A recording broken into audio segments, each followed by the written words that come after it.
Hey and welcome to this guide about jewelry for tanks. I've been wanting to make this guide for a while because I've seen many casual content creators recommend some of the worst trade and enchant combinations, making the game much harder for new players if they choose to go with those. So I want to show you what endgame players are using. If you've been following my content and looking at builds I've been using in my world record runs, you probably already know what's the best option, but I also want to talk about why it's the best option. If you want to see the best options without any explanation why, just click on the summary timestamp. Let's start with enchants, because I'll need to reference them later when I'll talk about trades. Here's a list of all jewelry enchants. So first I want to compare my preferred choice, which are cost reduction enchants, to what's most widely used and recommended by less experienced players, which are magicka recovery enchants. The base values are 203 for the cost reduction and 169 for the magicka recovery. You can cast a skill every second and the recovery procs every 2 seconds. From this point, if we ignore any other multipliers and assume you're only casting magicka skills, cost reduction wins by a lot. The resource gains per second are 203 versus 84.5, but that's obviously misleading. Let's now add modifiers. I'm gonna assume you're wearing 1 light armor piece, which will grant you 4% magicka recovery and 2% magicka skill cost reduction from the evocation passive. Magicka recovery is now bumped up to 176. Flat skill cost reduction doesn't work well with percentage skill cost reduction because the percentage one gets applied after the flat value. I'm gonna show it on an example of Ignis Shield. This is Ignis Shield's cost reduced by magicka cost reduction enchant without light armor piece and now with light armor piece. As you can see, the percentage cost reduction reduces the value of the flat one. So let's get back to the equation. Cost reduction versus recovery is now at 199 versus 88. Still not even close. Let's now apply major intellect, which you will have permanently from your potion. 199 versus 113.5. That's what it will be in most cases. Sometimes you might also have a support providing minor intellect, which will bump it up to 199 versus 126. Cost reduction still wins, but that was under assumption that you'll only use magicka skills. Let's now apply tri-cost reduction instead of magicka 1, so it doesn't matter what kind of skills you'll be using.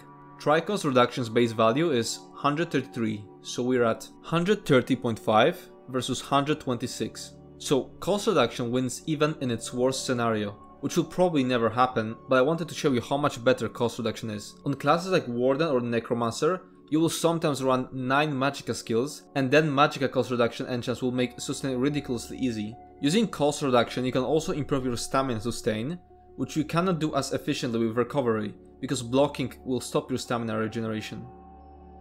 Another thing, a lot of people are surprised to see me playing with 18k max stamina and Orzorga's food. A lot of people still use Bewitched Sugar Skulls because they think having 18k max stamina would be a death sentence for them. And they're right, it will be a death sentence, but only if you don't use cost reduction enchants. Right now, with Orzorga's food I have 18,605 max stamina and 15,853 max magicka. With triple infused tri-cost reduction enchants I could fit in 11.5 Stone Giant casts and 4.7 Ignis Shield casts.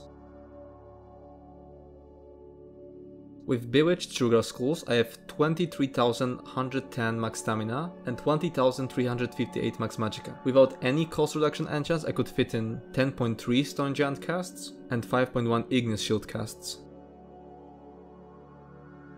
You could argue that you can use Sugar Skulls and cost reduction enchants and have even better skill capacity, but it's simply not needed. If you have been fine with Sugar Skulls without cost reduction, then you'll be fine with Orzorga with cost reduction, because you'll be able to store up basically the same amount of skills, and your sustain will be way better on top of that. Another thing I wanna mention regarding Orzorga, Bewitched Sugar Skulls and cost reduction enchants, that topic was being discussed many times on ESO Discord, and I noticed that ever since, TC Lee added Orzorga food as an option on his website. While it's nice to see he's finally taking advice from more experienced players, he still got it wrong because he put Orzorga food as an option in a build where he also recommends magicka recovery enchants. And as I just said, you'll struggle really hard with resources if you combine these two. Now let's talk about other enchants. Weapon and spell damage enchants can be useful in old trials such as Craglorn, where incoming damage is so low you can try to do some DPS. Increased bash damage, useless. Reduced block cost, situational. Useful if you're perma-blocking because you're a beginner or for whatever other reason. All the resistance enchants are useless. Increased potion effects. Some people use this in combination with immovable potions. In my opinion, it's totally useless. Reduced potion cooldown. This enchant is a very common noob trap. People who play Argonians might think it's a good idea to use this enchant to boost their resourceful passive. but it's completely wrong. It's only 3125 of all resources and you're giving up way better enchants such as cost reduction, though even recovery will be better than this. Not to mention that with Tristat Potion you get a burst of 10,600 resources, which will most likely go over cap and get wasted unless you will already at like 6k resources, so you'd have to play bad to make use of it. Now let's get back to traits. These are all the traits you can put on your jewelry. Healthy increases max health by 965, Robust increases max stamina by 877, Arcane increases max magicka by 877, Triune increases max health by 482, max stamina by 439, and max magicka by 439. Harmony increases damage, healing, resource restore, and damage shield strength of synergies you activate by 20%. Infused increases jewelry enchantment effectiveness by 60%. Protective increases armor by 1190. Swift increases movement speed by 7%. Bloodthirsty increases your weapon and spell damage against enemies under 90% health by up to 350. Once again, I'll start off with comparing my preferred option, which is Infused, with what's most widely used option, which is Triune. For the comparison, I'm gonna assume the Infused trait is boosting a Tricost reduction enchant, so the trait will be providing 80 reduced stamina, magicka and health cost of all abilities. So at first glance it might seem like a simple trade-off.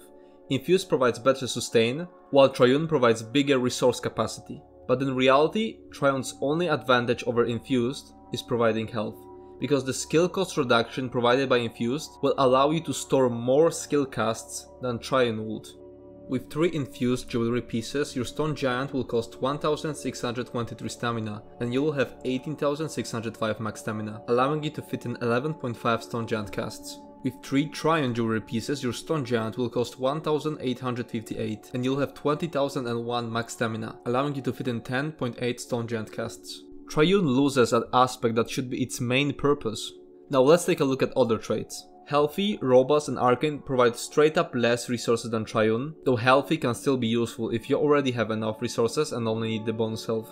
Harmony provides straight up less sustain than Infused, and the sustain comes in a big burst, which means it will get wasted if you're not struggling and playing properly. Some people use it in Cloudress to boost Blood Funnel's heal to help with the execute mechanic, but in my opinion it's also a noob trap. It's not worth reducing your overall sustain just for that. To deal with that mechanic, just spam damage shields and don't let magicka get through them and damage your actual health. Protective. You can reach armor cap using other means. I guess in theory it might have some niche uses, but in practice I've never had a situation where protective will be worth it. Swift is the best trait for trash fights. It will help you keep up with DDs who will be way faster than you.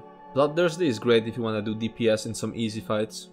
Now to sum it up, for enchants, all 3 variants of cost reduction enchant are best. Which one will be best for you depends on your skill setup. Block cost reduction, weapon damage and spell damage are situational. Everything else is useless. For traits, Infused is best. Swift and Bloodthirsty are situational. Everything else is useless. That's it for this video. If you have any more questions, feel free to ask in the comments, and if you want to see more of my videos, don't forget to subscribe. See you in the next video.